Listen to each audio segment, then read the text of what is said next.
Hey everyone, it's Justin with MyManJustin's Collectible Emporium, and I am your man for Pokemon cards, analysis, and consulting.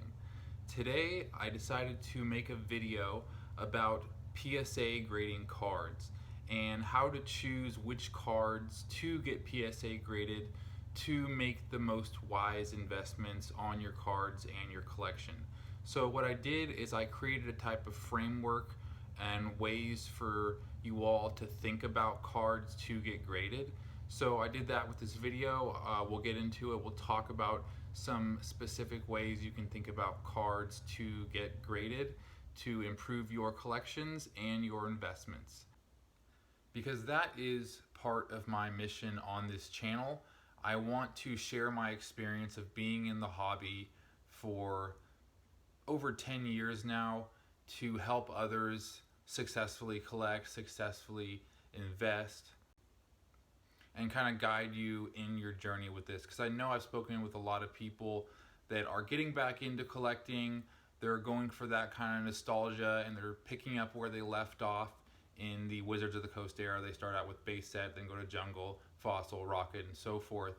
And then once they get done with that, they kind of don't know where to go. So I'm kind of here to show you how much more is really out there and how great the hobby really is. I can, get you into the XY sets, and I've shown some great cards in that and some of the reasons why they are really great cards to invest in, partly because a lot of collectors have ventured into the XY sets. They've seen how nice the art is. They've really liked those reverse holo cards with that stamp on there in the EX series, and beyond that, promotional cards, cards in the later sets, and there's just so many ways to go with this, so many ways to collect, so many ways to invest, and I just would like to share my experience with that so you can invest wisely.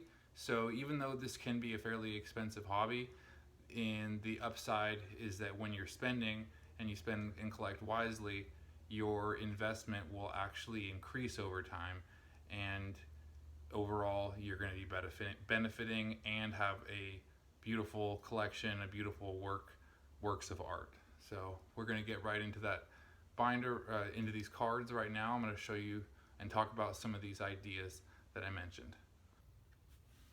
All right, so today we are going to talk about ideas for getting cards PSA graded and the kinds of cards that can be considered for this.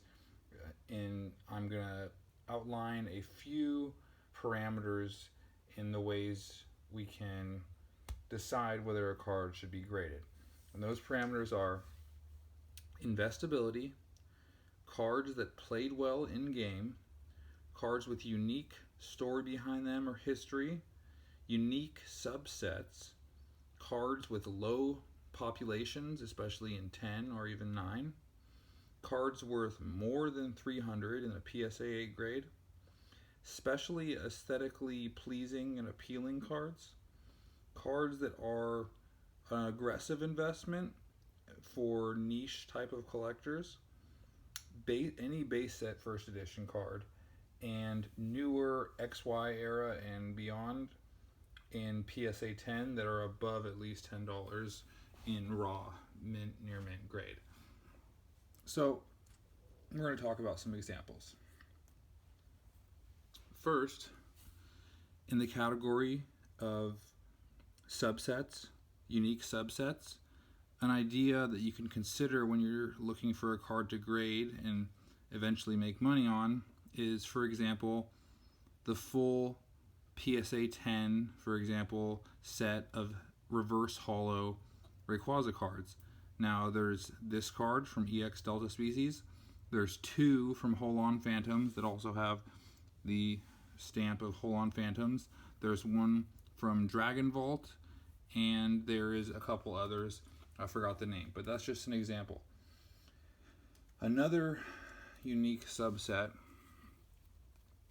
of cards would be the light evolutions. Now there's also, and there can be multiple of these outlines in cards, and that's even better. For example, these cards are for a niche collector, for evolution collectors.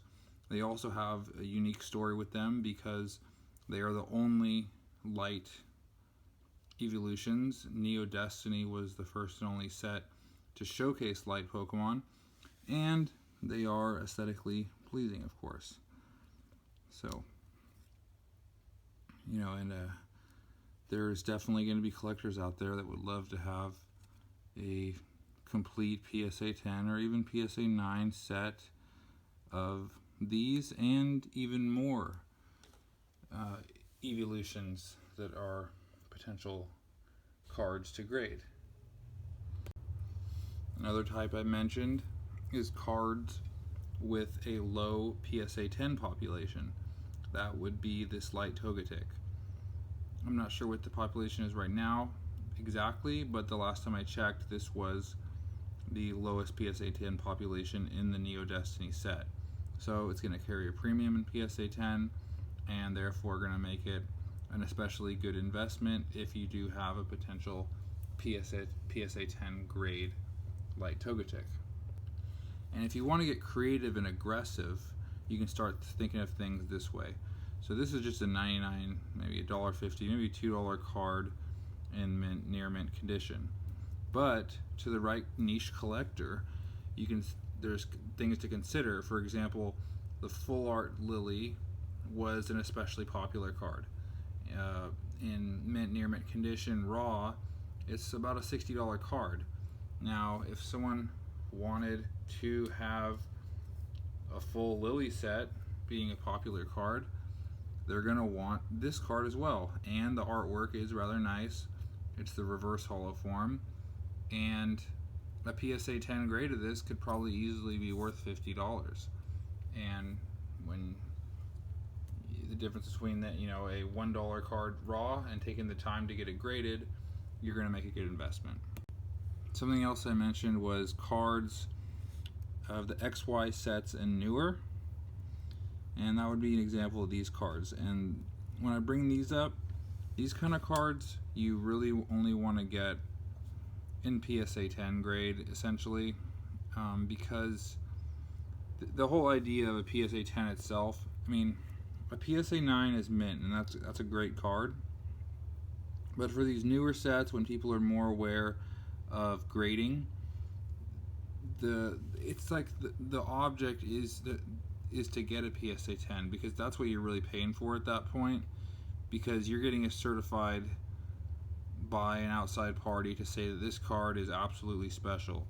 It's a freak occurrence. It's centered perfectly. It didn't encounter anywhere in the package, and it's a special, unique card. It's better than mint, And so I chose these cards to show you because Charizard would be a good example, because there's a lot of Charizard collectors, and even though this is only a $5 card in mint condition ungraded, to a Charizard collector that wants to complete a Charizard collection, they're going to need this card.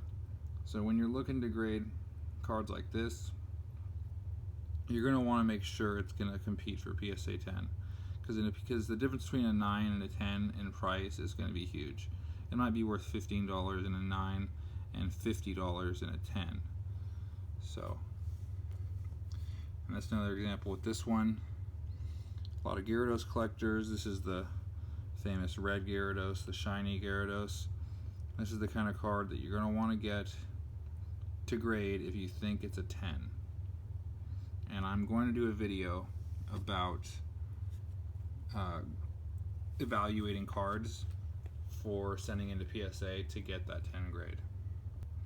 Another specification I mentioned was cards with a unique history or story behind them, because these are the kind of cards that make individuals' collections a little more special. So you look at these cards, and this card right here, beyond being aesthetically pleasing, beyond being a Wizards of the Coast card and just being a standard good investment card, especially being a PSA 10, or being a first edition, it is the first card to have 3 attacks. So that makes it unique in that aspect, and it makes it more valuable to collectors because it's got a unique history. The artwork is great. It's probably my favorite Ho art. And this is the kind of card that you don't necessarily need to only send it in to grade if it's a PSA 10. Of course, that would be great, but even a PSA 8 grade of this card would be a great investment. Even a PSA 7 of this card would be a great investment. And this card is going in. Hopefully it makes the 10.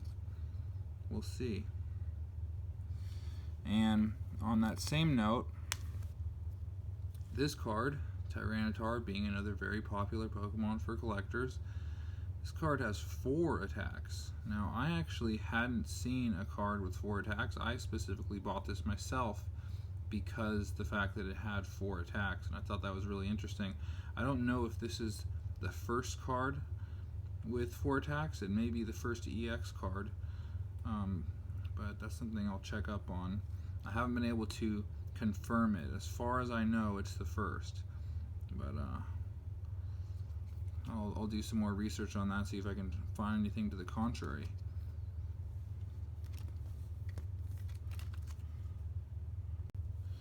Another type of card to send into PSA is just pure investability, and that is going to include any base set first edition card. Now, with the holos, really any grade is worth getting sent in.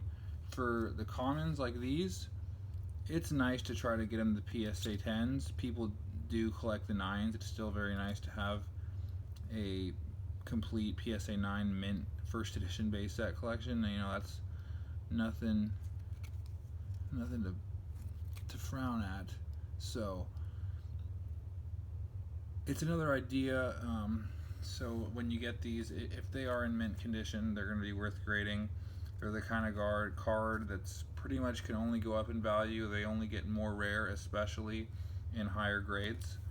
So even these common cards, they're a good investment to get sent in to be graded, because in a PSA 10, they're going to be worth $50 to $60 to $70. And raw, they'll be worth 5 to 10. The Pikachu a little more, maybe 15, 20 even. This is the Yellow Cheeks, so it's going to be the cheapest out of the first editions, but still going to be. This is also going to be in the kind of the niche collectors list, because there's going to be people that want to collect every Pikachu card, and that's going to include the first edition Yellow Cheeks. Now, and another card with on the story, kind of the unique aspect cards. This also goes with error cards. So here's an example of a no jungle symbol pincer. And again, these are the kind of cards that you do want to shoot for the high grades, especially PSA 10, when you're going to invest. Because remember, it's fairly expensive to send cards into PSA, and this is it's fundamentally an investment. So you want to make sure that after you spend the grading fees, the insurance, the shipping, that you're going to come out making a little bit of money after waiting all that time and doing all the work. Here is the edition D Butterfree. So it's another cool kind of card to have as a, when you're explaining and talking about your collection to someone. This was the only card that had this misprint, the edition D misprint, and it's kind of an iconic card. Cool card to have a collection. Definitely going to be a card that any error collector is going to want to have in their collection. And as we talked about, any card worth at least 300 in PSA 8 is going to be the type of card you want to get graded. And of course, base set Charizards are going to be the card you want to get yourself professionally graded. This one isn't going to be a 10. It'll probably be around the 8, hopefully, but it'll still be a good investment in PSA 8. I also mentioned cards that are just genuinely aesthetically pleasing, and I think this card would fit that category. It's also the newer than XY sets that are worth more than 10 in mint near mint. Mewtwo is a popular card, and this art is a special promotional card, so it's a little more scarce, and it's just a really good art. As far as aesthetically pleasing cards, this also goes alongside the kind of aggressive investment, because these are just, these are getting a little more popular now, Aquapolis, but it's just the reverse holo. It's not the regular rare holo, so it's a little bit more of an aggressive investment. But the trend of these cards, the Aquapolis, Skyridge, and Expedition cards are increasing. There are people that want to get these sets, just all out the complete set in a graded form. Also, the artwork on these cards is just especially nice. I think I've said it before. I think Aquapolis and Skyridge and Expedition were really the height in Wizards of the Coast artwork. The backgrounds, the environments that the Pokemon are in, are just totally top-notch quality. They're unlike any other set, and I think these are the kind of cards that are really going to be, there's going to be a high return on their investment because of the way they're getting more and realized and noticed, and especially in high grades, which I'm hoping these will get. It'll be a good investment. And this is also something to consider for even the less popular reverse holos in these sets, because like I said, there's going to be people that want these complete sets in a graded form, and if you're the one that has the card, there's going to be someone that is going to need it, and there's still not many people that have graded them, so you kind of be first to market, which kind of goes along with aggressive grading. You're going to be first to market. You just got to hope that there is someone that's going to want it. You're not going to wait too long, but that's not too big of a problem. Here's just another example of that era. Although this is a Charizard, so it's a more conservative investment, and raw, it's already worth like $80 in mint condition. So it's something that's a easy decision. Another example of unique subsets that you could think about is these Ditto cards that were in Delta Species. It's just cool. It would just be cool because also the fact that Ditto is transforming into popular Pokemon's artworks. You got Charmander, Bulbasaur, and Squirtle. And it's just a cool, unique set. It's the only set that has Ditto like this, where it still kind of looks like Ditto. You can tell it's just a Ditto transformation, not the clone isn't perfectly looking like the Pokemon. It's got a little beady Ditto eyes. So it's just a cool, it also goes alongside that, having a history in the card for a collector to talk about. You know, this is the first set that did this. It's got the starter Pokemon, and it's a unique subset within a set that has some story behind it that just gives a collection some more vibrancy.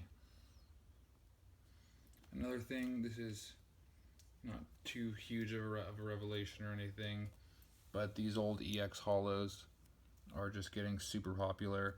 Of course, in the case of popular Pokemon like an Evolution, Flareon, and Mewtwo, these are the kind of cards that you're going to want to grade. I would say the only thing to consider is make sure you're going to want to get at least PSA 8 with these, because they're not that old. It's not like a base first edition Charizard where a PSA 1 is still a gradable card. These, you're still going to want to be, they're going to want to be at least PSA 7, but something that is another good investment if you can get it in at least near mint condition. One other aspect to consider for grading is playability. This was a card that when it was in circulation, it was a very popular card in the game because it played well. That would go with the Shaman, Full Art, the Tapu Lele, the Dedenne. There's a Raikou EX that all played well. Cards that were in like the champion sets who won the whole Pokemon tournament, because that again brings it to that story aspect. This card right here, just raw, is a $30 card in reverse holo. There's actually none. This was the only one on eBay when I sold it, which is even more reason. Just cards that are scarce is another reason to have graded. But so playability is something else to consider. Again, here is kind of alongside the aggressive, also unique subsets categories as well as popular Pokemon.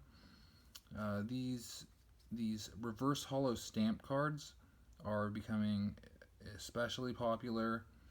They're going up in price and they are very scarce and rare. So to have this little subset of these cards that are scarce and gaining popularity, and a Pokemon that is gaining that is popular, it would be a consideration for a grade. There's not going to be many, if any, graded. You'd be first to market, and to the right collector, you would make a high profit margin. And just to note, this Dragonair, I think it's got an especially nice aesthetic. It would fall into that category. Also, Team Rocket Returns, again, these reverse holo stamp cards. There might even start being people that want the full set graded. I'm sure there already is. And that would be kind of a niche type of thing. Not many people doing it. But the only thing is it's going to have to be in a high grade, at least PSA 9. I'll just show you a few more cards that I thought were really nice. These are all the kind of cards that you're going to want to have them in high grade. But in a high grade, there's going to be someone that would appreciate it in their collection. Like this squirrel's a great artwork. Fire red, leaf green. For all the Lugia collectors, the reverse holo, the stamped one. Here's just an uncommon Flareon, but for someone wanting a complete graded evolution set, this one I wouldn't get graded because it's a bit scratched up. Here's a non-holo, but given the artwork being so nice, I think you could get this graded and get a good investment on it. Poliwrath, again, those E-Series Wizards of the Coast sets, as long as it's high grade, I think it's a great investment. Here's just some interesting sets from either Undaunted or Unleashed. A little older, it's kind of a cool, unique subset for anyone that likes Houndour and Houndoom. The reverse holos and the rare holo. And also some lesser known Japanese cards.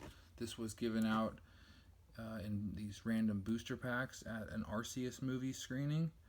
And it's got that kind of cool speckle artwork that isn't as common. And it's part of a unique subset of only 22 cards. So it's a little more scarce, it's rare. It's got a story behind it. And here's a kind of a card that's really old. And it's a must-have for any Charizard collector. The condition isn't very good on this one, so I'm just going to sell this one raw. So yeah, I hope you saw some cool cards, maybe got some ideas for your own investments for your cards, and maybe get some ways to enhance your own collecting to be more productive in your collecting and more cost efficient, and just make your whole collecting experience more fruitful and beneficial for yourself. Thanks for stopping by.